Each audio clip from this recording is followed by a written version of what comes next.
When the building was approximately 25 years old, we took a look at elements of the building that needed to be repaired. Was the goal of net zero present at the beginning of the project? No, it wasn't, but it was soon after. Our windows were leaking and our boiler was about to die. And so our director of operations was looking around for subsidies, right, from the government. One of our committees said, no, we have to be more ambitious. And that's when we slowly went to net zero. The process of approving this building was actually one of the most interesting parts. We had to do it in stages, so that first get the concept approved, then get the cost approved, then get the final piece approved. And at one point we went into a really important meeting and I knew I didn't have the votes.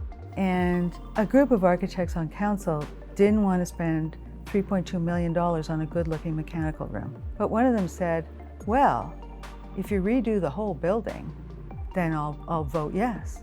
So I went away for 6 months, came back with a proposal for $6.4 million that redid the whole building, and I think one person voted against it out of 20.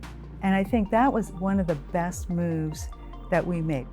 When we approached council with the idea of the deep energy retrofit, we did much energy modeling so that we could see what the solutions were that might make sense for the building. And when we took that to council, we also took the opportunity to look at the building in terms of the interior renovation. As soon as we decided that we wanted to be more ambitious, we had already signed on to the 2030 Challenge. The 2030 Challenge comes out of Architecture 2030, a think tank, and they took the goals of the Intergovernmental Panel on Climate Change, IPCC, because the goals aren't just reduce carbon, it's reduce carbon by this time, right? So there's a deadline.